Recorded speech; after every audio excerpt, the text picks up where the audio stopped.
जमात पंजुम मजमून मराठी। आज हम कविता में झाडांचं मूल ये कविता पढ़ेंगे और समझेंगे। इसको लिखने वाले कवि का नाम है श.ल. नाईक। इसकी पहले इसका वाचन करेंगे और उसको फिर समझाएंगे। डोळे उघडून म्हणाला फूल, झाडांचं मी आहे मूल, अंगावर माझ्या कपडे रंगीत, वाऱ्यांचं मी ऐकतो संगीत, फुलपाखरं मला भेटायला येतात, भोवती भुंगे गाणी गातात, उन्हात मी मांडतो खेळ, मजेत जातो सारा वेळ, झाडांचं मी खांद्यावर बसतो, आनंदानं मी गालात हसतो। इस तरह से ये कविता का भी हम वाचन करें। अब इसको समझेंगे। डोळे उघडून म्हणाला फूल, यानी कि यहाँ पे जो सुबह में जो फूल खिला हुआ है वो कह रहा है झाडांचं मी आहे मूल, यानी कि मैं दरख्त का क्या हूँ, बच्चा हूँ।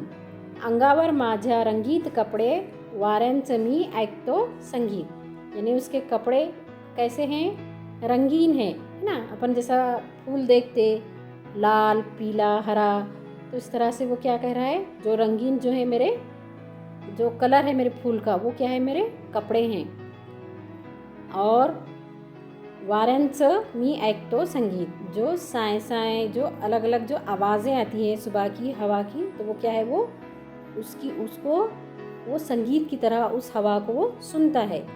फुलपाखरं मला भेटायला येतात, यानी कि सुबह सुबह जब वो खिल जाता है तो तब उसको यहाँ पे दिख रहा ना, ये फुलपाखरू यानी कि तितली उसके पास आती है उसको मिलने, ऐसा कह रहा है फूल।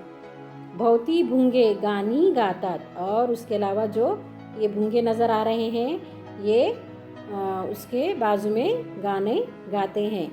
उन्हात मी मांडतो खेळ, मजेत जातो सारा वेळ, यानी कि धूप में भी क्या करता है वो खेलते रहता है ना। हवा के साथ क्या करता है, वो खेलते रहता है।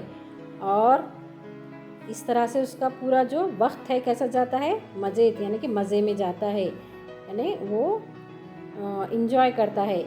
झाडांचं मी खांद्यावर बसतो, यानी कि फूल कहाँ लगता है, उसके कंधे पे रहता है ना, दरख्तों के कंधों पर। खांद्यावर बसतो, आनंदाने मी गालात हसतो, यानी कि वो टहनियों पे लगा हुआ रहता है ना फूल, तो वो क्या कह रहा है, मैं कंधे पे लगा हुआ रहता हूँ और उसके ऊपर बैठता हूँ मैं कंधे पे झाड़ों के। उसके अलावा मैं हमेशा खुश रहता हूँ और हंसता रहता हूँ। इस तरह से अगले वीडियो हम इसमें सवाल जवाब भी लिखकर आपको सेंड करेंगे, उसकी रीडिंग करते हैं हम। खालील प्रश्नांचे उत्तरे लिहा, सांगा वो लिहा, यानी बोलना भी अपने को लिखना है।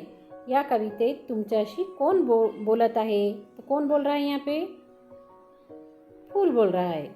फुलाजवळ कोण कोण येतात, भुंगे और फुलपाखरू। इस तरह से आपको पूरे जुमले में जवाब लिखना है कि फुलाजवळ भुंगे वो फुलपाखरू येतात, जोड्या जुड़वा। अब यहाँ पे आपको सही जोड़ी लगाने का है। झाडांचं मूल कौन है, यहाँ पे झाडांचं मूल ई, फूल को लगेंगी जोड़ी। उसके बाद गाने गात फुला भोवती फिरणारे कौन रहते, भुंगे फिरते रहते हैं, है ना। फुलाला भेटायला कोण येतात, फुलपाखरू। इस तरह से और दूसरा क्या है, फुलांच्या पाकळ्यांचे विविध रंग कैसे रहते, वो अंगावरील रंगीत कपड़े। अब यहाँ पे 2 क्वेश्चन और पढ़ने के हैं ये। फुलाचा सारा वेळ कसा जातो, फुलाचा सारा वेळ अपन इस तरह से यहाँ पे कविते में भी ढूंढ के लिख सकते है ना। मजेत जातो सारा वेळ, तो यहाँ पे तुमको आंसर लिखना है, मजेत जातो, फुलाचा सारा वेळ मजेत जातो। या कवितेत फूल काय काय करते, अब फूल क्या क्या कर रहा है यहाँ पे, फूल क्या क्या कर रहा है, सुबह में वो खिलता है ना, और वो हवा की वारांसमी ऐकतो संगीत, यानी कि संगीत सुनता है, संगीत ऐकतो वो। उसके बाद क्या करता है वो, उन्हात खेळ मांडतो, यानी कि ऐसा आपको जवाब लिखने का है। वो कवितेत फूल वाऱ्यांचं संगीत ऐकतो, उन्हात खेळ मांडतो, इस तरह से, आणि खांद्यावर, झाडांच्या खांद्यावर बसतो,